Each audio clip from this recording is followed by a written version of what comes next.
Operation Hardtack 1958 encompassed a greater variety of military effects studies than any previous nuclear test series, necessitating the division of the Defense Atomic Support Agency's review of the effects results into 4 films. Part 1 covers basic effects, particularly of megaton devices, and effects on material and structures.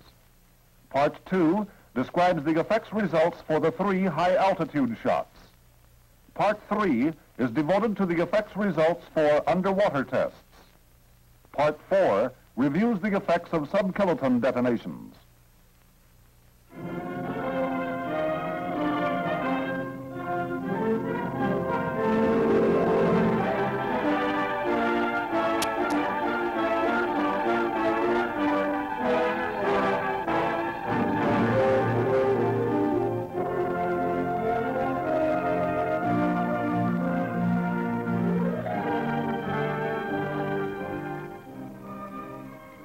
Today's increasing international emphasis on long-range ballistic missile activity raises to priority attention the mastering of high-altitude burst effects phenomenology.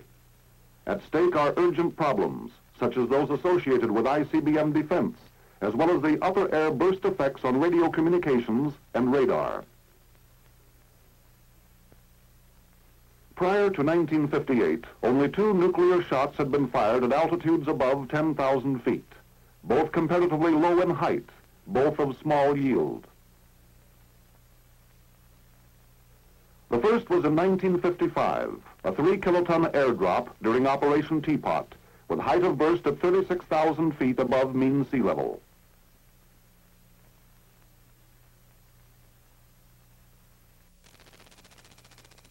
The other occurred in 1957 during Plum Bob.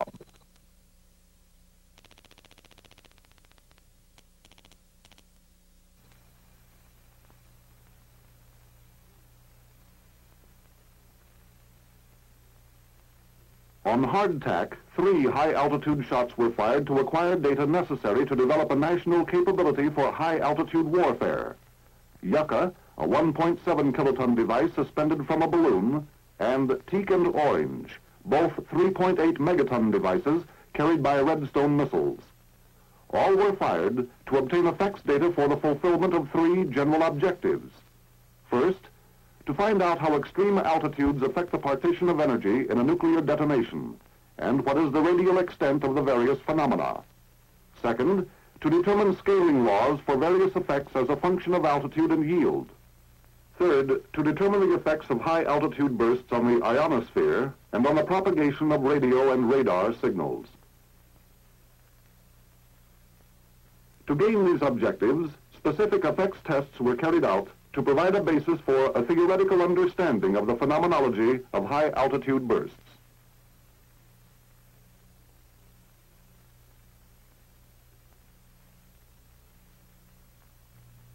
UsaA, the first of the 3 high-altitude shots, was prepared and launched from the flight deck of the aircraft carrier USS Boxer.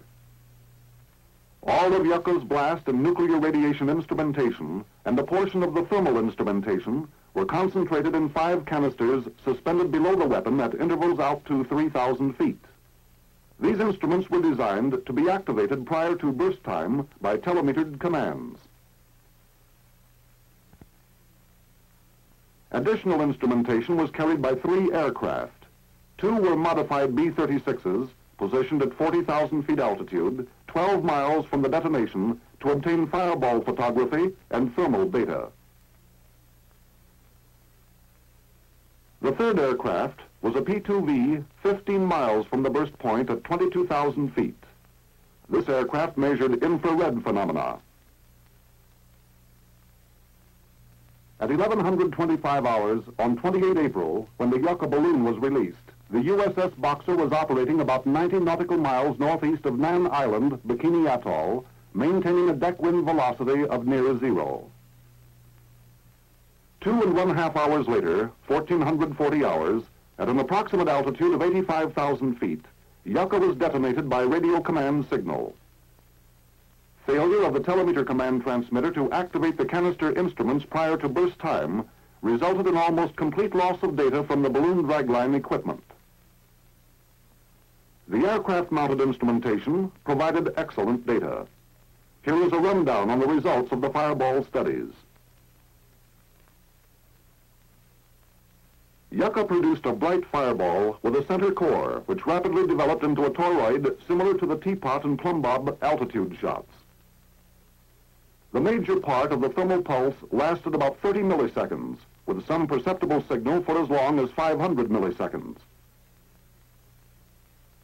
A double maximum was observed in the first part of the pulse, followed by a minimum at 2 milliseconds, then a second maximum at about 13 milliseconds. High-speed spectrograph recordings were made. These showed that during the first 100 microseconds, there were definite discrete absorption spectra in the continuum. Between 100 microseconds and 2 milliseconds, the spectrum was essentially continuous with little or no discrete structure. As the intensity began to rise beyond the minimum, there was a marked appearance of discrete absorption, continuing to just beyond the maximum at 13 milliseconds. After waning, the discrete absorption was replaced by discrete emission lines or bands, which persisted for the remainder of the bomb pulse. As for Yucca results in the infrared tests, instrumentation aboard the P-2V showed no observable infrared emission. The teak and orange missile shots were fired from Johnston Island, about 720 nautical miles southwest of Honolulu. Experimental arrays on Johnston for these two shots were essentially identical. Project stations were crammed on Johnson and Sand Islands, supplemented by other stations in Hawaii, in aircraft and on shipboard.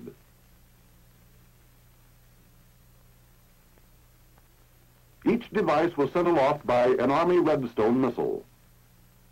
Attached to each missile were 4 pods, released during the acceleration phase of the Redstone.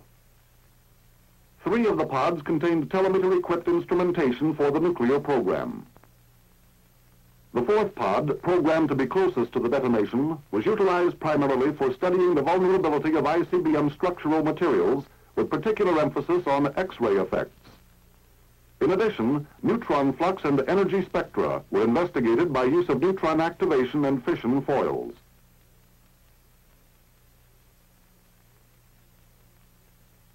The first of the 2 missile shots, Teak, was launched on 1 August. It was planned to detonate at 250,000 feet, approximately 6 miles south of Johnston Island. However, due to a programming failure, it burst directly over the island at the desired elevation.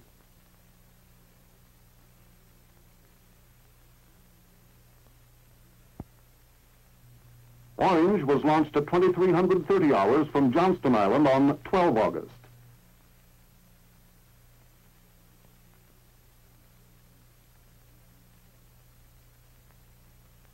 It was detonated at an altitude of 141,000 feet, approximately 26 miles south of the island.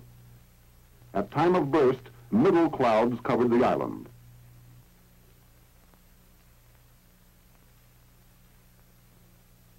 Of the thermal effects studied on both Teak and Orange, emphasis was placed on 3 specific objectives. First, to record fireball size and growth. Second, to measure irradiance of the thermal pulse from 2,000 angstroms, far ultraviolet, to 120,000 angstroms, far infrared. Third, to determine the spectrum of the thermal pulse. Infrared studies on the size, duration, and spectral intensity of infrared emissions were made, with the immediate objective of providing input data for the designers of infrared guidance systems. For the measurement of thermal effects, the same aircraft stations and instrumentation as those on Yucca were used. The Teak fireball expanded very rapidly for the first 100 microseconds, reaching a diameter of 10 miles in 10 milliseconds. The Teak infrared fireball was almost 40 miles in diameter at h+1 second, after which it disappeared quickly. The Orange fireball expanded more slowly, reaching a diameter of approximately 1.5 miles in 10 milliseconds. The Orange infrared fireball, although of the same diameter, lasted somewhat longer than Teak. Teak produced a single thermal peak at about 500 microseconds, decaying to less than 25% of the peak value in about 10 milliseconds. The corresponding times for a sea level burst would be 2 seconds to second maximum, and 6 seconds for the pulse to decay to 25% of peak radiance. The rapid expansion of the early fireball was spectacularly different from a sea level shot. The lower orange shot showed a transition situation with the thermal pulse indicating some of the characteristics of a lower altitude shot, intermediate between teak and surface bursts. There were 2 peaks, the first of brief duration reaching a maximum at 500 microseconds, and the second consisting of a broad flat maximum lasting from 100 to 300 milliseconds.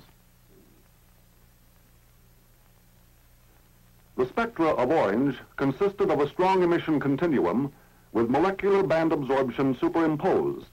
It was followed by molecular band emission beginning at the tail of the thermal pulse. Spectrographic analysis of teak, however, showed no observable continuum. Strong emission bands of excited nitrogen and oxygen were predominant. As a part of the thermal studies, a biomedical project examined the hazard of chorioretinal burns utilizing rabbits for the tests. Damage by thermal energy to the retina or to the choroid will leave permanent scars or lesions which will not result in impairment of vision, nor is pain associated with such burns. However, if the burn occurs on the macula, loss of central vision and visual acuity will result. The phenomenon of chorioretinal burn is distinct from that of flash blindness, which is the temporary loss of vision resulting from lesser amounts of thermal energy than that required to produce burns on the inner eye. For the teak shot, animal stations were located on Johnston Island, on aircraft and ships out to 300 nautical miles. Each station had instrumentation to record the thermal input and cameras to record the visibility and the attitude of the rabbit's eyes at time of burst. For orange, there was no station on Johnston Island. The station farthest from the burst was an aircraft at 225 nautical miles at an altitude of 24,000 feet. On teak, chorioretinal burns were produced on all rabbits exposed, except on the surface ship at 300 miles, where clouds and ship roll may have prevented the rabbits from viewing the initial flash. On orange, cloud cover interfered with the surface stations, but burns were received in the aircraft at 225 miles. Retinal burn diameter consistently correlated with distance from burst zero. The lesions produced at all exposure stations within 160 nautical miles were of sufficient size and severity to result in permanent retinal damage or severe loss in visual acuity.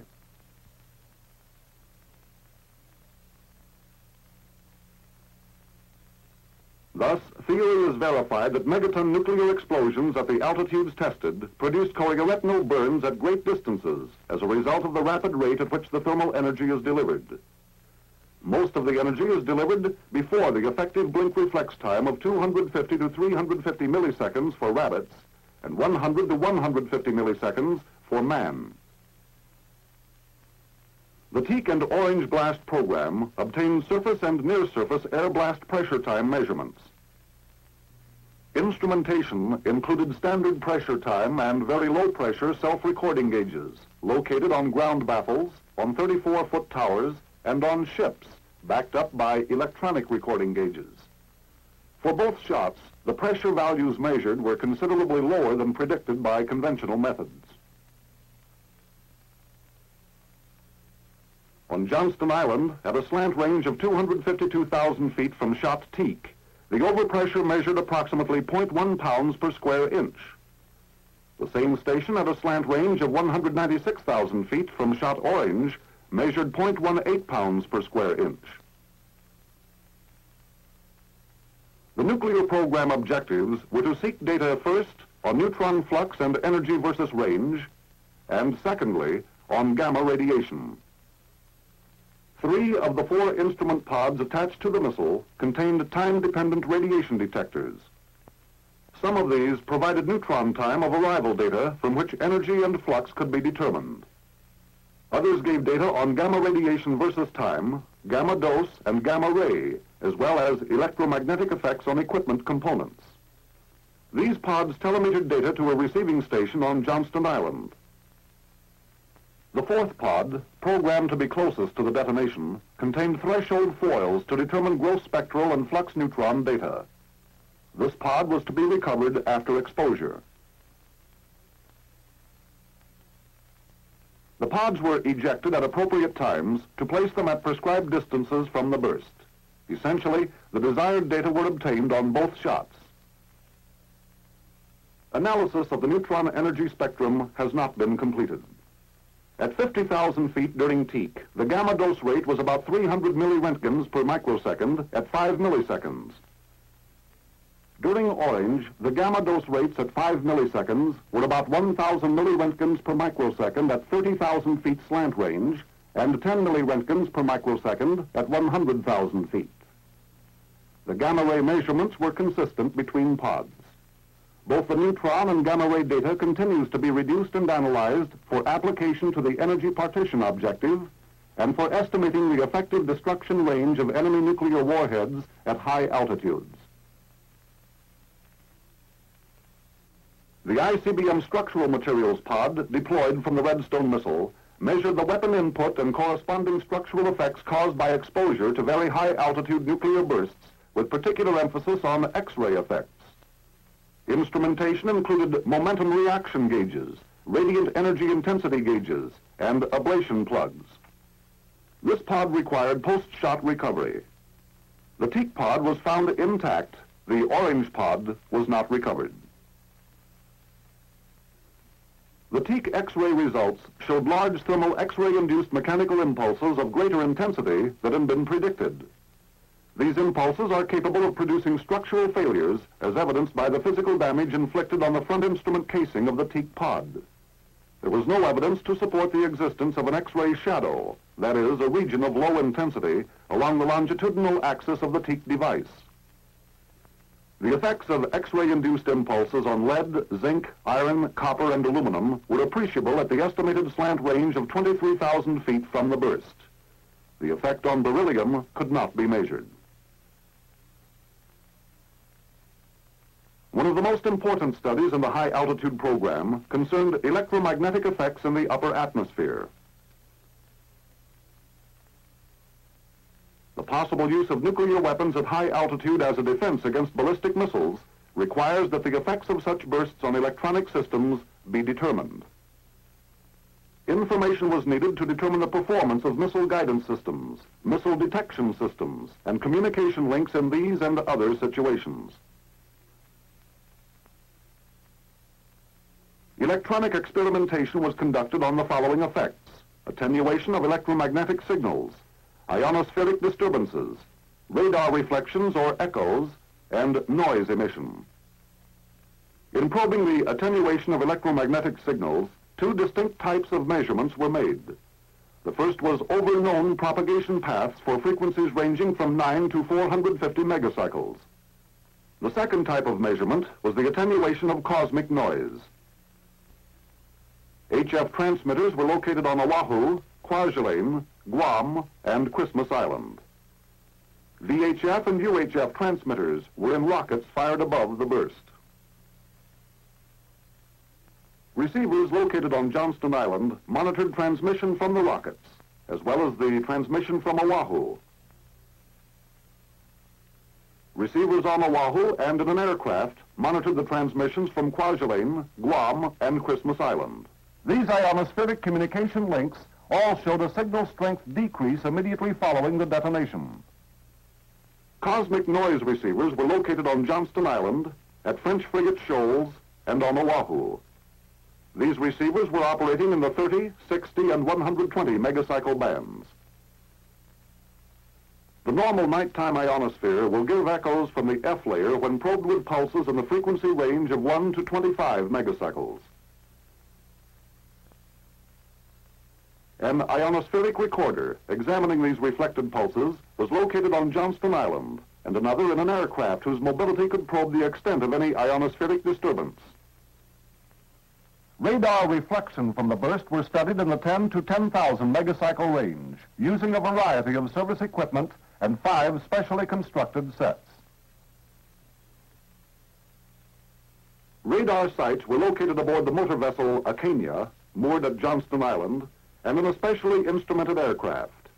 At 0 times, the aircraft was 225 miles from Teak and 125 miles from Orange. In addition, ANCPS-9 weather radars were located on Johnston Island and Maui Island, Hawaii. For shot Teak, the VHF radars aboard 2 destroyers at sea, approximately 75 and 150 nautical miles from Johnston Island, were utilized. These sets were not employed on shot Orange. Prior to burst time, radar echoes were being received from clouds, aircraft, and miscellaneous objects.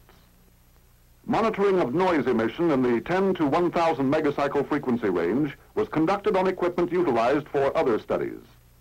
Additional instruments were provided to detect noise at frequencies of 31, 113, 10,000, and 35,000 megacycles. These additional instruments were located at Oahu, Johnston Island, and aboard an aircraft. A brief recapitulation of the findings in line with the general objectives sought from Teak, Orange, and Yucca shows first that high-altitude nuclear detonations are characterized by the rapid development of energy phenomena. The partition of this energy for Teak and Orange manifests itself quite differently from surface and lower air bursts. Much less force is transmitted by blast, while thermal and nuclear radiation are both more intense and extensive in area. Most spectacular was the extent of the fireball growth on Teak, the highest of the 3 shots, a diameter of 10 miles in 10 milliseconds, accompanied by a striking visual aurora.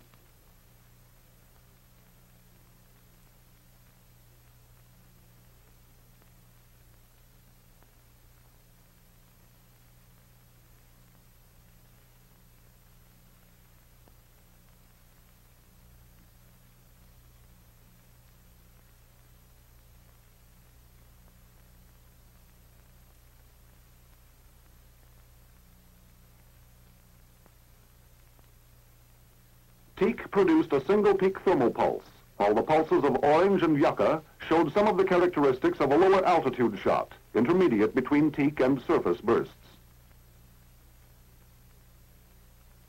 Chorioretinal burns on both Teak and Orange were produced over great distances as a result of the rapid rate of thermal energy delivery. This stems from the fact that the bulk of the energy is delivered before the blink reflex can operate.